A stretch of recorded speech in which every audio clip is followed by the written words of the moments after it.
Hello, friends. It's Uncle Larry with another bench video. I decided that you guys seem to really like the bench videos. Don't worry, it's not going to be the new format of the homeschooling show, but it's just going to be like a little sort of a sub-channel. Not even a sub-channel, like I don't know what you'd say. A subcategory of the homeschooling community. I notice when I'm working on stuff, my mind flows a little more freely and I can get into some more deeper thoughts. So maybe I'll use it as a bit of self-therapy. When I've got stuff on my mind, I'll do bench videos and maybe I'll get a little stuff, air out some of my personal problems. On national television. Anyway, I hope everybody's doing wonderful out there. It's kind of cold here in Nashville today. The Nashville winter is not quite done yet. And that's cool with me, because believe me, in a minute, it's going to be 120 degrees and 99% humidity with mosquitoes everywhere. So I'm cool with it being a little crispy out there with no bugs. Believe me, I'm cool. On today's bench, we have, by the way, I'm just going to do every play on words possible to get the word bench into it. So today's is Johnny Bench. I've already done bench bum. You'll see. Though this is another avenue for me to be creative with the word bench. So, and another guy, I can't remember the guy's name, but a guy emailed me yesterday and said, love the John Holmes bit. Holmeskoolin. So I decided to call it the episode today, Holmeskoolin, in his honor. But don't worry, I'm not going to change the name of the program, but I do think that's pretty clever. See, you guys occasionally will throw out something I can use. And I appreciate that. What do we got here today? This is a Gibson of some kind. Can't remember the shape. Oh yeah, SG. Yeah, that's right. It's an SG, but it's really a Les Paul, people. You know the story. You know the story. Do you know why? I know a lot of you know, but I just hope that you all know why there were no Les Pauls made between 1961 and 1967 that had the traditional single cut Jimmy Page Les Paul shape. You know why? You know why they stopped making for that 7-year period? Shh, don't tell anybody that doesn't know. It was because of poor sales. No one was buying the original Les Paul shapes anymore. There was a trend in music towards lightweight, sort of more rock and roll, edgy guitars. We love edgy guitars, don't we? So the first reissue that I know of was when Gibson brought the original Les Paul shape back in 1968. And mystifyingly, they chose to bring back the gold top reissue in 1968 with P90 pickups. Mystifying. Everyone. I mean, they had perfected the Les Paul by the late 50s. The Les Paul was a crude instrument when it was first introduced in 1952, and it slowly morphed into something totally awesome by 1958, 57. All the little appointments that made it a better and better and better guitar. The addition of the stop tail tune-o-matic, the addition of the humbucking pickups. It got better and better, the better finishes, the beautiful finishes they used in the late 50s. And then all of a sudden, right when they got it perfect, they stopped making it because of poor sales. If you guys would have just bought some, we would have never had to go through that. So, and then in 61, without even telling Les Paul, I've been told, I don't know if that's true or not, but they changed it to this shape, which is why his name is still on the old cover. And he didn't want his name on this guitar. He told him to take it off. He played it for a minute, but I don't think he liked it. So that's why they ended up taking the Les Paul name off of this guitar and just calling it the SG. This is all folklore that I've been told. I'm sure some of you out there can correct some of my facts like you always do. But I think I'm pretty close. This guitar is probably the 900th SG of this style that I've owned in my life. I've had a pile of 61s through 65s. Oh, Lord. And one of these days I'm going to do an episode on the 5 most useless piece of shit vibratos in guitar history. And this Gibson side-to-side vibrola is definitely going to be number 1. I probably shouldn't waste this content right now because I'd like to do a full presentation with photos and everything. But I could show you the 5 most horrifying vibratos that have ever been attached to electric guitars. And this is top of the heap, friends.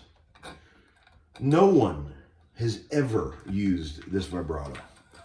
I imagine when they first came out that people were like, fuck that thing.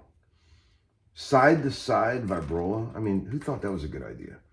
Not to mention the fact that there is 0 chance of it ever staying in tune. See, people always ask me, they say things like, Larry, what are your thoughts on the bent metal vibratos that Gibson used in the 60s, like on the Firebirds and SGs, and the Lyre vibrola that you'd find on a 64 SG? Everyone thinks those are shit, but they're actually great. There's no reason they should be that good, but they work great. I love those big pearl handle Lyre vibrolas that just, there's no spring, but they just bend the metal, and damn, they work great. It's amazing how good they work, to be honest. I love them. I got them on plenty of guitars, and I love them. I've never had a bad one. I've never had one that I couldn't get in tune. Maybe that does exist, but I've never seen it. So we're back to this. So this is one of the better ones of these I've ever owned. I think it's a 62, to be honest. I think it's I don't think it's a 61. Pretty sure it's early 62. But you might be thinking to yourself, gee, Larry, I thought you hated those nylon saddles on the bridges. And yes, I do hate those. But for some reason, it works really good on this guitar. This is the only guitar I have it on. Normally I would take this off in 2 seconds and put metal saddles on there. But there's something charming about this, I will admit. So maybe some of the things I've said in the past, maybe I'm wrong about that, nylon saddles. Although, you know, what would probably happen is if I ever did just change these to metal saddles, I'd probably even like this guitar even better. That's probably what would happen. So maybe I'm not wrong. So suck it. So, man, lots to talk about. What am I doing today? This is going to be a quick video. I can't do this all day. I got to go to a session. I'm working with my friend Nicky G. We're making some of his tunes.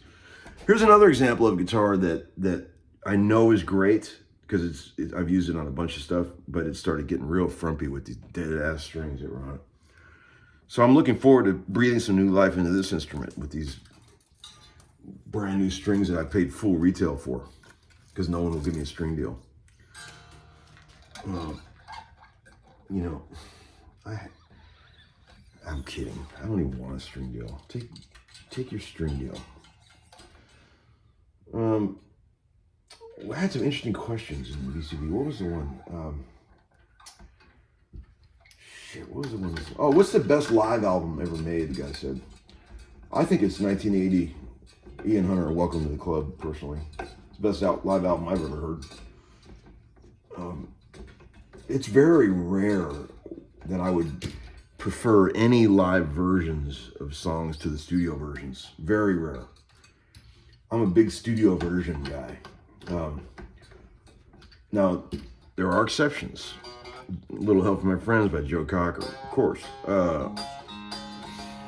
The live version of, I just listened to the other day. What was it? I was just blazing an old track that I thought the live version was better than anything they ever did too recently. What was it? I can't remember. There's been a few where the live version is better than the studio version, but it's pretty rare. Oh, Want You to Want Me by Cheap Trick is #1 on that list. You ever heard the studio version of that? It's terrible.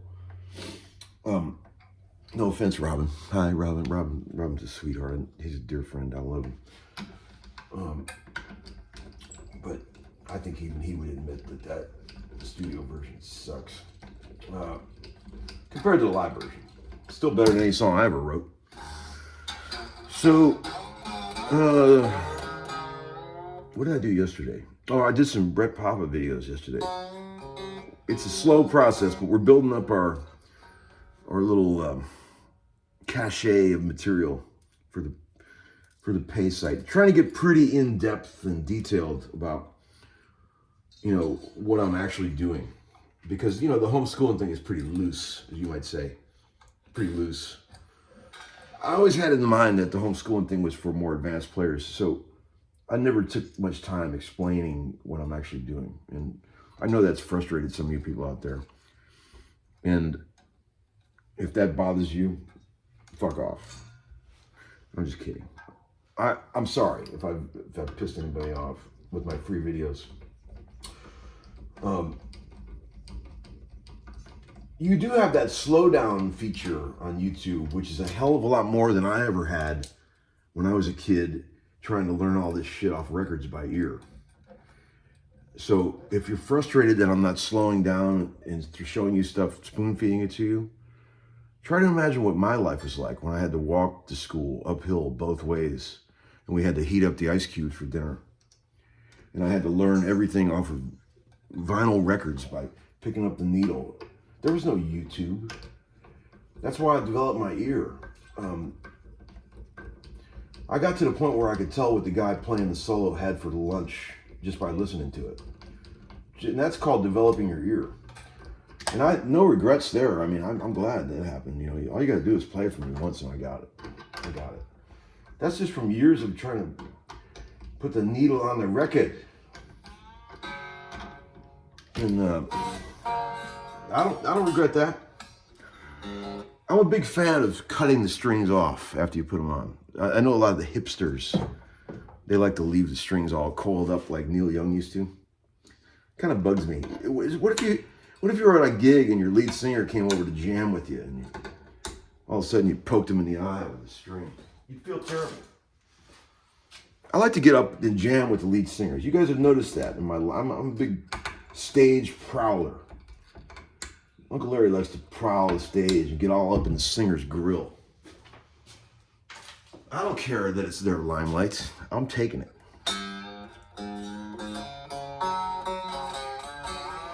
Hear that thing? Man, this guitar bangs, man.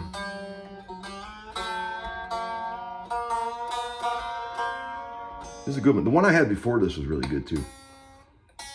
Probably shouldn't have sold that. I think I sold that to a dear friend, and I'm glad. I know he loves it, so I'm glad.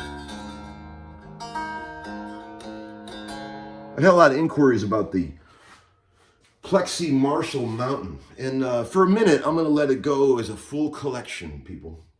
Because I know Marshall guys love to buy full collections. And you guys know the whole Marshall thing is a total cult. Guys that are into those, they're cult members. You have to be a member of the vintage Plexi cult. They love to buy collections. So I'm going to try to sell as a collection. If I can't, then I'll start parting it out. And then it'll go quick. Because everybody loves Plexi.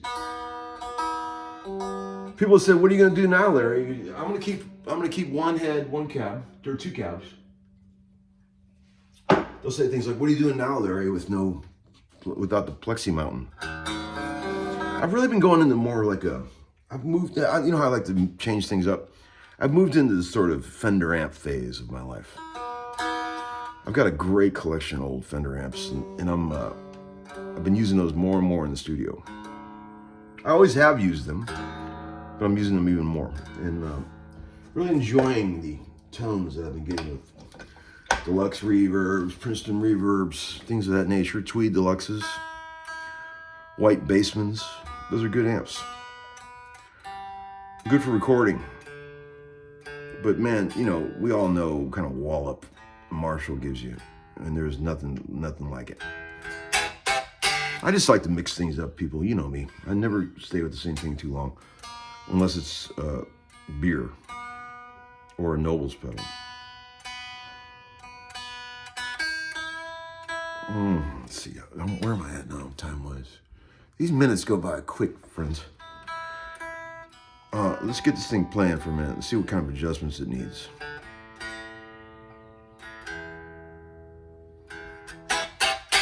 Oh!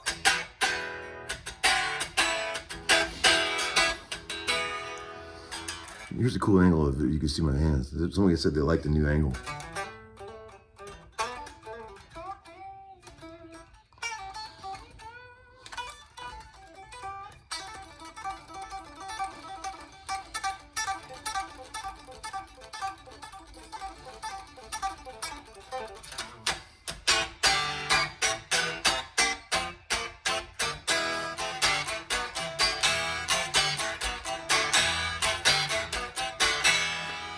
All the letters of the alphabet. E, F, G, A, B, C, D.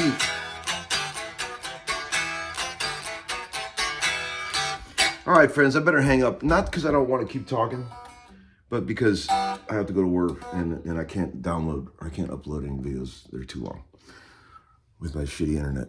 I hope you guys have a great day. And what else can I tell you? Oh, you know,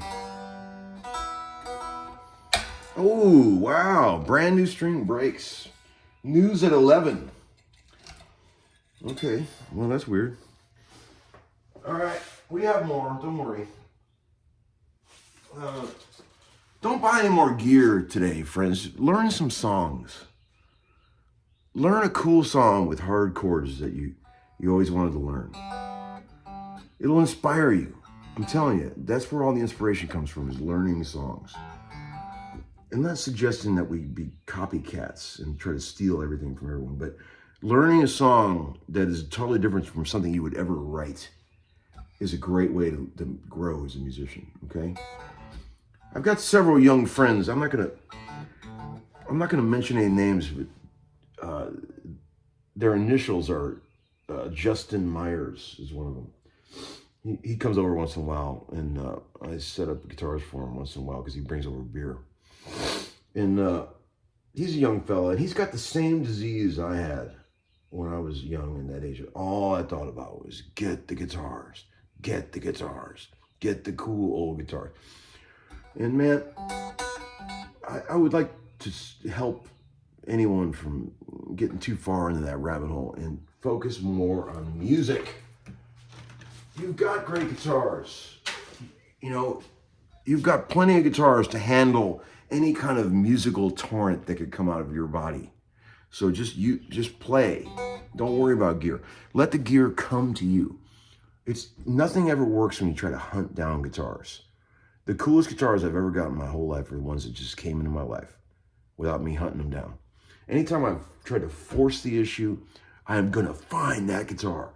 It never ends up being the one I really want, and it's always a road to heartbreak. I'm telling you, friends. Learn from Larry's expensive mistakes. Practice until a cool guitar comes into your life. All right, friends. Have a great day. Over and out.